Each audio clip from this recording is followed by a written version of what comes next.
Hello, everyone, and thanks for joining us for another edition of Off the Hook with MattyD. Today is a really interesting episode. We've talked about before things like Project Healing Waters, where we have veterans who are seeking help by the way of fly fishing. We've talked to women about fly fishing, and today we're going to do something a little bit different.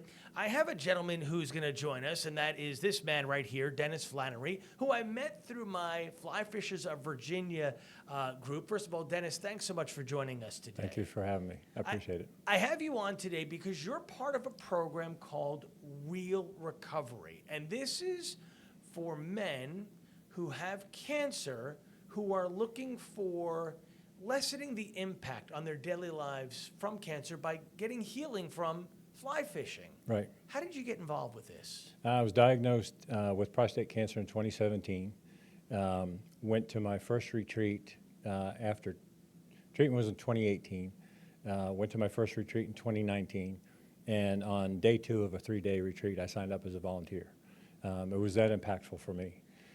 Had you ever fly fished before this retreat? I had a little bit years before out in Tennessee. Had actually tied a few of my own flies, but had gotten away from it. Right. And what was it like walking into this first retreat? Was it fear, trepidation? It was excitement, interest. It was a lot of things. Interesting. I was a little bit concerned. I was still kind of dealing with the after effects of treatment and the fact that I had cancer and that it could shorten my life. And but I was instantly at ease. The group gelled really quickly. A lot of it has to do with the facilitators, but a lot of it has to do with the fishing buddies themselves. And it was I was instantly at ease, I guess is the best way to put it. And how did you find out about this group, Real Recovery? I went to a prostate cancer support group. Bon Secours has a really good one.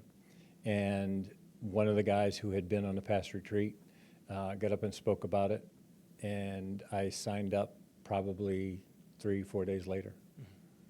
And so how many people are involved in a retreat between anglers and people who help as volunteers? We can max out at about 30 people. So we, in Virginia, well, let me back up a little bit. Okay. So we're now an international organization. So this past year we added the UK.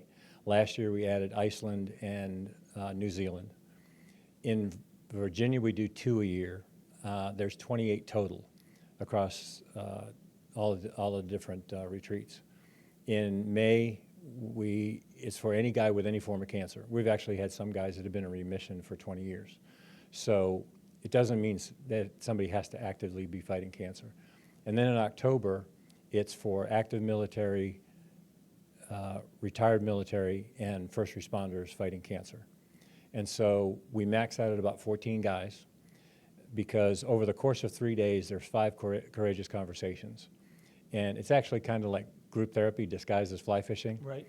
And so for every guy to be able to have the chance to share in a comfortable environment, 14 is about the maximum. There are 14 fishing buddies, or as many fishing buddies as we have participants. And then there's 5 staff people that we're all volunteers. Most of the people pay their own way to come up and volunteer. And so it gets up to about 33 people total, including some guests that come along. So you said a lot there, and I want to kind of go a little bit slow. Okay, so you don't have to be actively fighting cancer. You can be in remission. Right. You can have had cancer. So it's open to anybody who once had or still has a diagnosis of cancer. Right, any form of cancer. Okay. Yep.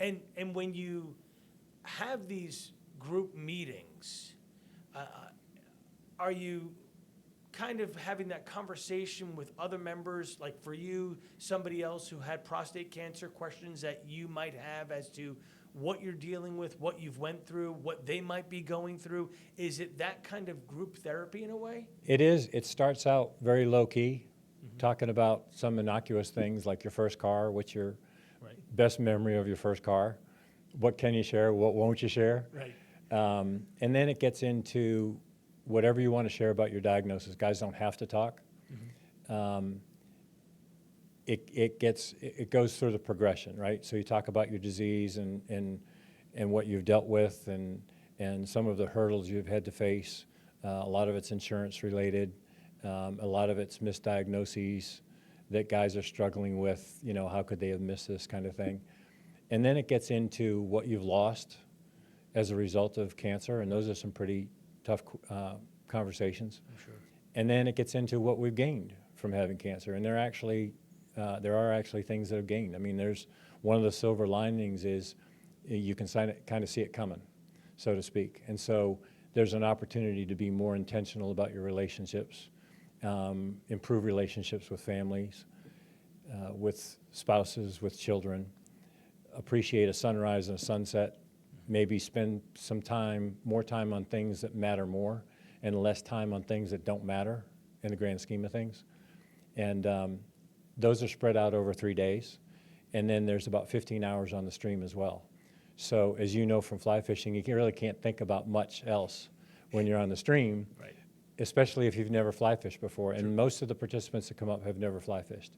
And so to learn how to cast a line, to do a roll cast, to not get caught in the trees and the weeds, to mend the line, to not get, you know, the line tied up around your feet, those kinds of things. There's just enough to occupy your mind where you don't think about it. And we consistently get feedback from guys that said, this is the first time in how many months that I haven't thought about having cancer. And so that's the part of the therapy, and it's the dichotomy of the program, where you're doing a deep dive on cancer, but you're also not even thinking about it.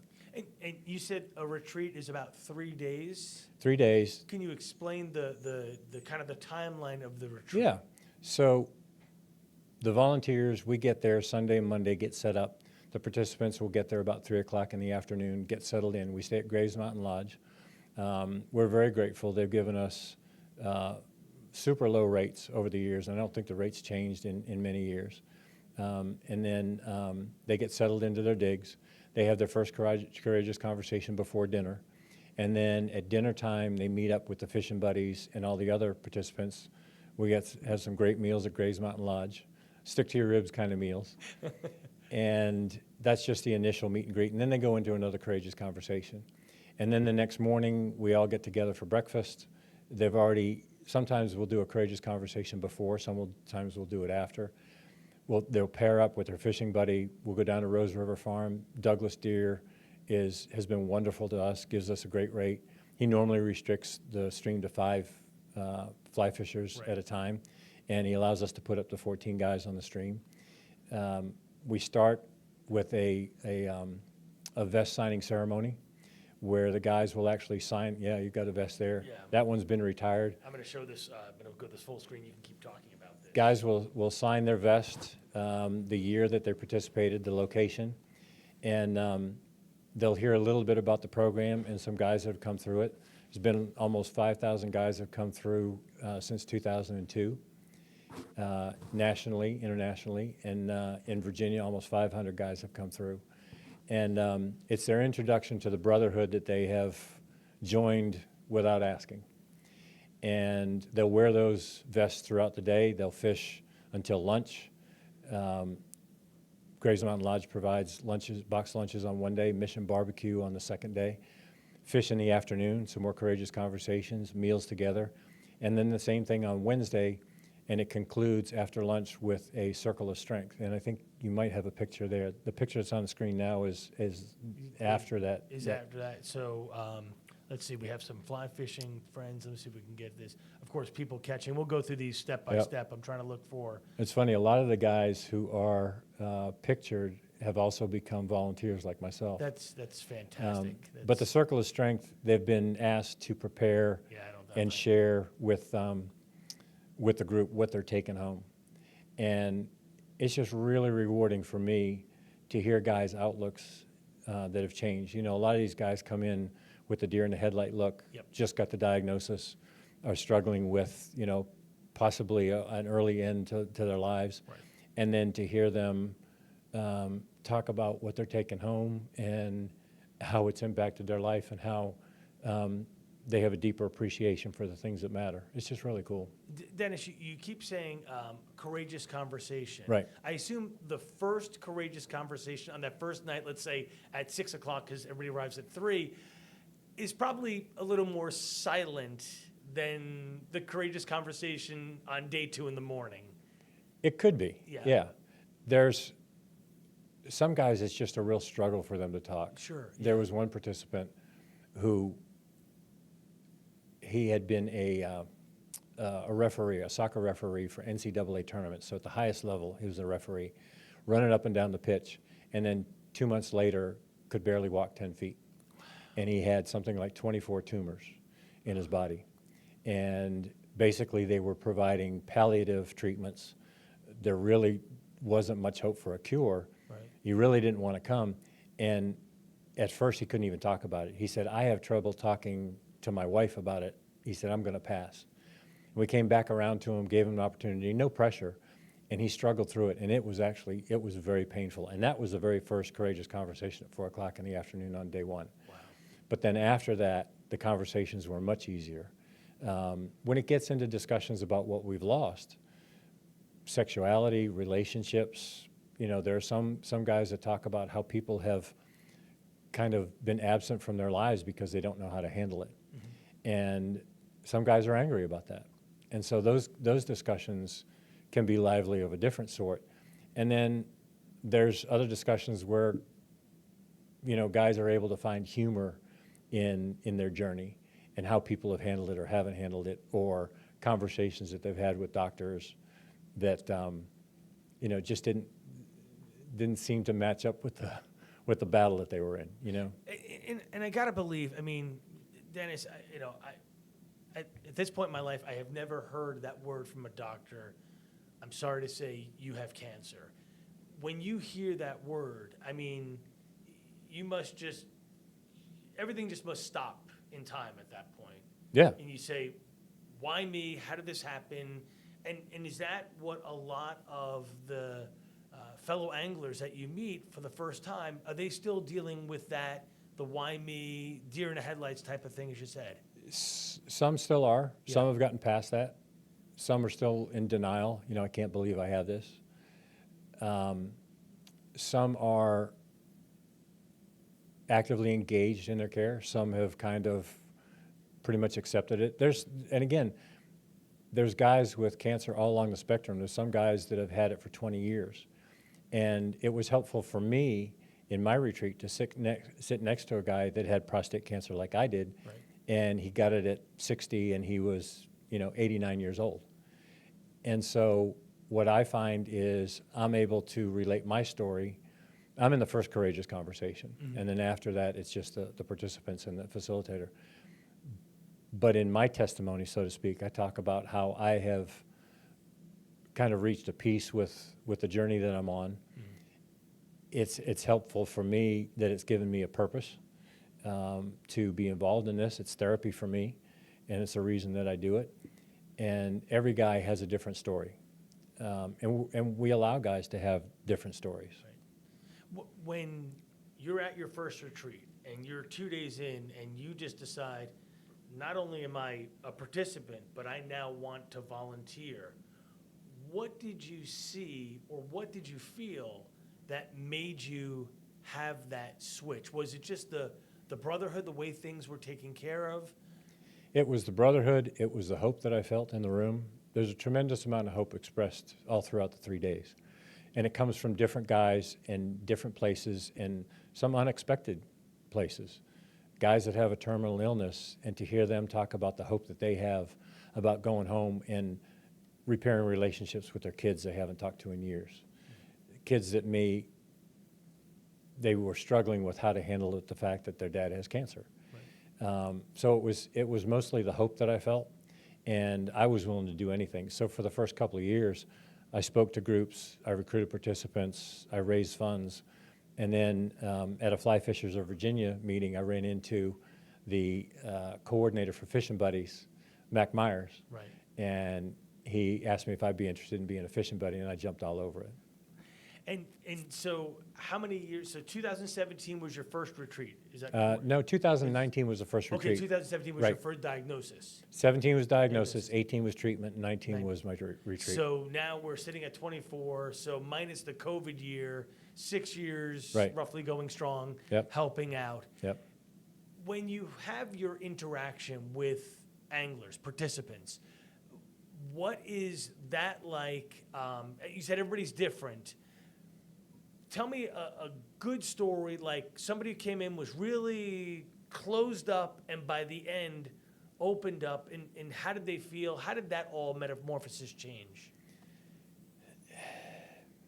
There's been so many stories, and I don't know if I can share names. You know, I don't want you to share names, for sure. But there have been several guys that just couldn't talk about it. And what opened them up to discussing it was asking, how I got involved, and I told them about my cancer diagnosis. And then we found out that we had a similar path. We had a doctor that wasn't testing us, and as a result, we had, I had a type 3B cancer that was a very aggressive cancer. Talked about some of the challenges we had with the medical procedures and not knowing where to go, having not a great experience with one doctor, a wonderful experience with another doctor. And then they start to talk about it. And a lot of times the fishing stops at that point because we're standing, knee deep in the stream and we get talking about cancer. And then you realize at a certain point that, it's time to redirect and let's get fishing. We've got lunch coming up in 2 hours. You've only caught one fish. I have my pride. I've heard of other guys holler when people catch fish, they'll holler "fish on." We coach them, and so you're hearing that up and down the stream. It's like, I've heard this way too many times. We've caught one fish. Let's get going. And so it kind of relieves the pressure a little bit. And so this first picture here, we brought up a couple of times. It looks to me that this is kind of the pairing up that you were talking about. No, this is actually after the Circle of Strength. So Okay. not to tip my hand about the surprise at the end, but at the Circle of Strength, the fishing buddies all stand behind the participant that they've guided throughout the 3 days. And sometimes we'll switch, sometimes participants and fishing buddies will switch.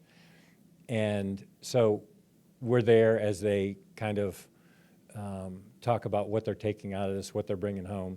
And then we have a little surprise for them. Gotcha. And there's a lot of hugs, there's a lot of tears. There's trading of phone numbers, emails, that kind of thing. A lot of these guys stay in contact with us and with each other over the years after the retreat. I'm just quickly seeing if I have that other picture that you mentioned while we're chatting here as well. Yeah, the website has one as well. The website does have Yeah. one. Yeah, just seeing here. Yeah, I don't see the Circle of Strength one, so I'll go to the website. I'll bring that up full here. So, so this is the website. First of all, this is Real Recovery. That was a .org. veterans retreat in 2024. Okay. And we're going to go through how to reach out in just a little bit here. Yeah. But if you want to, this was obviously featured on the Today Show. Right. It's probably been featured in many other areas as well. The goals, the purpose, the story of how it was founded. It really goes into great detail. There's phone numbers to reach. The actual head office is located in Massachusetts. Right. But as you said, and let me go back up to the top here, you can look at the retreats and you can see the retreat schedule. Right. And this takes us down into where you are, whether it's in Virginia or Texas. There's some all over, and this is the one that you mentioned, Syria, which is Madison Rose River. County, Graves Mountain Lodge, Right. and Yeah. Rose River Farm, right? And it tells you all that, and there's the application. Right. So walk us through a little bit, and I'm going to bring you back up on camera here. What is the process? So I've been diagnosed with cancer. I'm going through my treatment, and I find out by watching Off the Hook with MattyD, or maybe I've gone to a support group, and I've now heard about Real Recovery. How do I join the group? How do I get to meet fellow people who are dealing with the same type of thing or different cancers that I kind of need that support from? Right. So go to the website. You go down to the application and medical release. Download both of those, complete those, and submit them. The doctor has to sign off that you actually have a form of cancer, a stage of cancer. And then that goes to the national office, and then they will send the completed application with the commitment to a particular retreat date. And Joe Gallagher, who's the head volunteer, he contacts the participants, confirms their participation, goes through, makes sure that we understand any allergies, mobility restrictions, dietary restrictions, those kinds of things, make sure we have their sizes. Orvis is very good to us. They provide all the equipment, so we get them fitted for waders and boots and wading staffs and fly rods and all the reels and all that kind of stuff. And then if it's a volunteer that's completed an application, that will come to me, and I would reach out to them, make sure they understand the program, the costs that are associated with it, the requirements. We kind of vet them to make sure that they are the kind of guy that would be a good buddy first and foremost. Sure. But also an experienced fisherman. Like I said, a lot of these guys have never fly fished before, the Right. participants. And so if there's any question about their comfort level being an actual fishing guide, because there's a big difference, as you know, between being a fly fisherman and being a guide. Yep. And on Rose River Farm, it's a little bit easier, as you know. The process is to get them involved. We might have them shadow on a particular retreat. I usually have 2 guys that will shadow an existing or an experienced fishing buddy, and then it'll be up to that fishing buddy to say, okay, I'm gonna turn you on your own and you take over, and then they would support from there. If you want to be a volunteer to help out, is it, you said vetting, are you looking for cancer survivors who fish so they can relate better, or is it just really good anglers that want to help out and are willing to lend that ear and listen? We want really good anglers. We want them to have some experience fly fishing on their own. Right. We actually have 2 volunteers that are fly casting instructors. We have 3 that are guides on their own. And we want them to be relatable, be a good fishing buddy. We don't want somebody who is going to not talk or be abrasive. Right. So we coach them on that. Your first role is to be a buddy. But we want them to catch fish too. Yeah. And so there has to be a certain level of experience where we feel like they would get them on the fish, get them casting, managing the line, and catching fish pretty early on. And so just through an initial discussion with the prospective volunteer, we kind of get a feel for how well they would do as a volunteer, as a fishing buddy. And then again, have them shadow if there's any question. There's some guys that come in with a lot of referrals, a lot of guys that already know them. They don't have to have cancer. They don't have to have an experience with cancer. That's just a bonus. Right. If they've, so to speak, if they've had cancer and dealt with it, then chances are they're going to be a really good buddy. Yeah. And then we also want to make sure that they would be a good fishing guide. And so once they're paired off, Rose River Farm is about 3 miles, a little bit more, right? So you're kind of spread out, but you can still see and, as you said, hear the hooting and hollering and going, we got to get on our game here a little bit. But there's a camaraderie to that, Yes. for sure, right? I mean, because you take the pictures, you know, I've always found to be able to catch a trout on a fly rod, you have done something really incredible, right? Especially if it's dry fly fishing. You have fooled that fish into thinking that it is natural and it is attacked it on the surface. And there's a skill and an art, and to be able to learn that in one afternoon or a couple of hours, it takes many years of mastery, for sure. Yeah, if anybody has tried fly fishing before, they know that you spend several of the first few years in the wilderness, so to speak, more catching tree limbs and bushes and untying knots than you would allude to. And so to be able to get on the stream that quickly and catch fish, it's unusual for somebody not to catch fish first morning, and it is more the case that guys will catch multiples of fish the first 4 or 5 hours on the stream, which is it's really a testament to the guys that we have as fishing buddies. Right, and that makes the difference. And as you said, while you're there and you're fishing, you're lost in that world of mending the line and doing all those particulars where you don't remember that you have a care in the world. Yep. Or caring about the fact that you've been Right. diagnosed with cancer. And there's something about standing knee-deep in the water rushing around you. There's that saying that trout inhabit beautiful environments, or trout don't inhabit ugly environments, however you want to look at it. And then the meditative, as you know, the meditative action of working the rod, it's all about the technique. It's not about muscling it. It's very relaxing. Once you get into it and you've got some level of skill. It really makes it fun. Here's a picture of, I assume it's a buddy and a participant reading the stream, probably explaining. That's Andy Klein there, one of our fishing buddies. He's a retired ear, nose, and throat doc, I think. And there is also that skill too. When you have a first-time angler of any way, shape, or Right. form, forget about fly fishing, you've got to explain, okay, you see the foam line, you see the riffle, you see the eddy. Those are places where fish are going Right. to. Now put it there. Is it? Yeah, now put it there, right? And here's the tree. Yeah, yep. But that's what makes it, and then to end up with the fish in the net just makes it so much fun there. Yep. So going back, you said that Orvis supplies the waders, the rods, the reels, the line. They really equip all of the participants. Pretty out. much, yeah. That's incredible. Yep. That's really They're great. huge supporters. Yeah, that's really great here.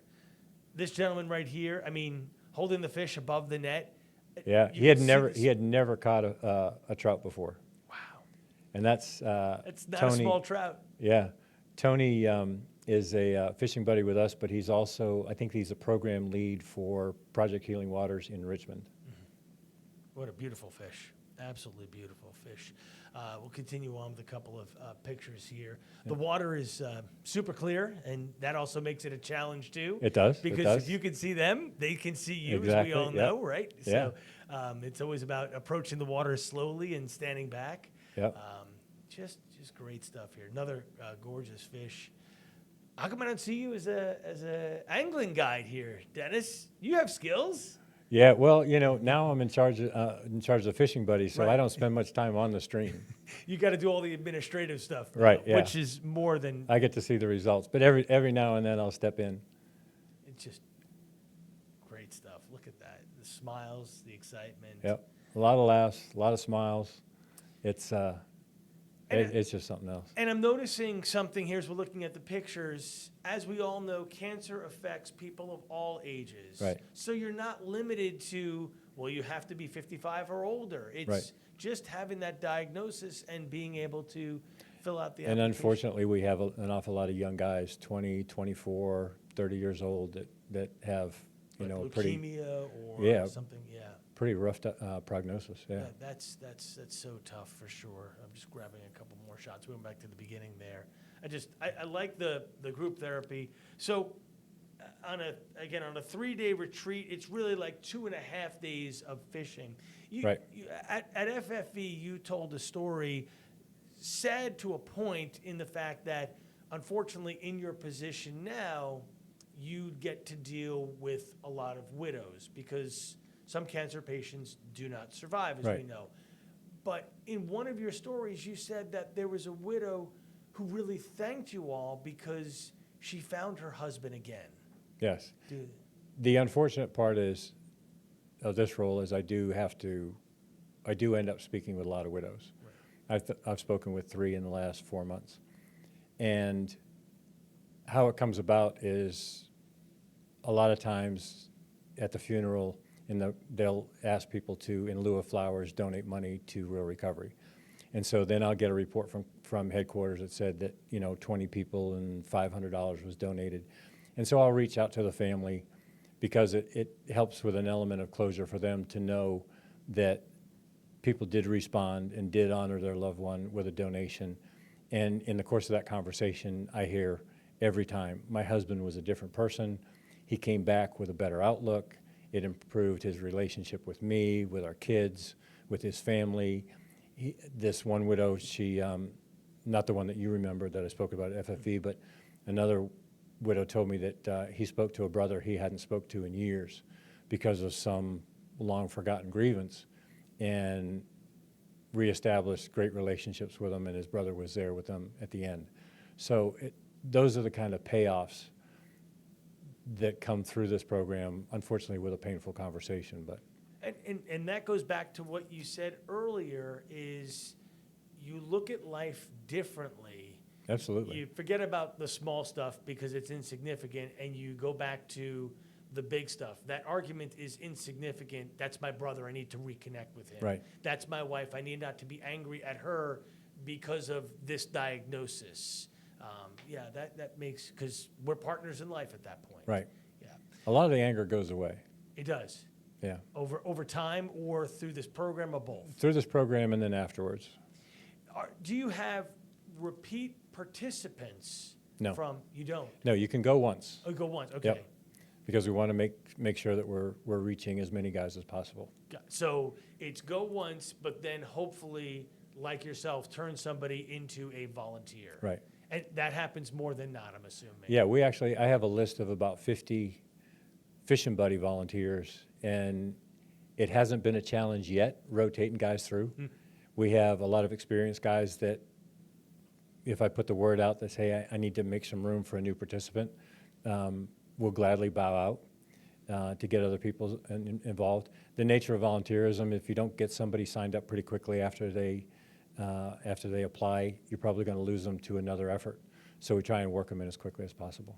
All right, so and we're going to go, I'm going to bring the website back up here for a quick second here. When we go to retreats, this is realrecovery.org. It's at the top of the screen. Yep. And you go to the retreat schedule. I noticed in here, when we went to the full schedule itself, the schedule for Virginia was for May 5th through 7th. Right, and there is a typo on there where it says learn more. It says if you click on it there. Yep. Primary service area, Utah, that's a typo. The primary service area is Virginia, Maryland, and DC. Gotcha, okay. We'll get that changed. So maximum of 14, and you said that sometimes you get more than 14, you have a waiting list. Yes. And then things happen where the waiting list gets trimmed down because, as you mentioned when we were talking off air, somebody may have needed a knee replacement, but they couldn't get that done because they were undergoing chemo treatment, which Right. you can't have another major surgery. So things all of a sudden start to happen for that individual where it forces them to drop out. Yeah, we always deal with a certain amount of attrition. So some guys will think that they can come, and then a daughter's getting married. Right. Or I need to get my knee replaced, the story I was telling you about. And it wasn't directly related to the cancer diagnosis, but they may have put off the knee replacement in order to go through treatment. Right. And then other guys they look at the forecast. There's, in October, a lot of times it's 25 degrees in the morning. And if you're dealing with treatments, it's really hard to stay warm even at 70 degrees. And they may just decide to put it off and come to a different retreat. So we're always dealing with a certain amount of attrition for various reasons, sometimes related to the cancer battle, but sometimes it's totally unrelated.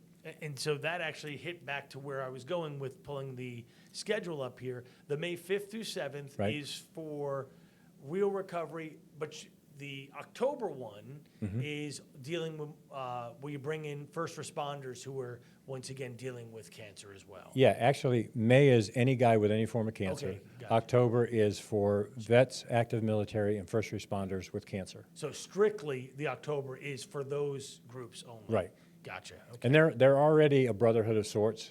They tend to gel a little bit quicker. Right. It's one of the more rewarding retreats. There's a lot of friendly ribbing that goes on amongst the members of different branches. And because they're already part of a brotherhood from their past service, they tend to gel quicker into, a brotherhood of cancer patients having served. And we hear a lot of great stories, some that I can't repeat. That's okay. We'll let those stay on the river. What do they say? What's set on the river stays on the river. Well, right? and now I will tell a story. There was a Marine who was actually at a battle in Vietnam that's featured in We Were Soldiers.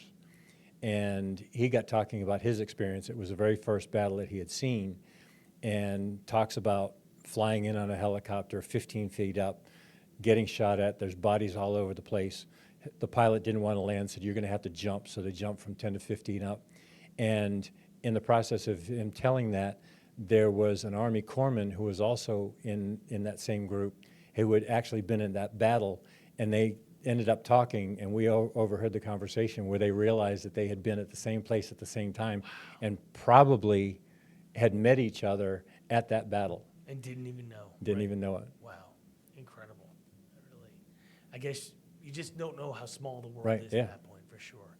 Wanted to also point one more thing out on the website here. Again, realrecovery.org. There is a shop which is part of the year-end giving campaign. If you are watching this right now and you cannot volunteer or you want to just help out, you can make a $75 donation, a $150 donation, and help out this wonderful organization.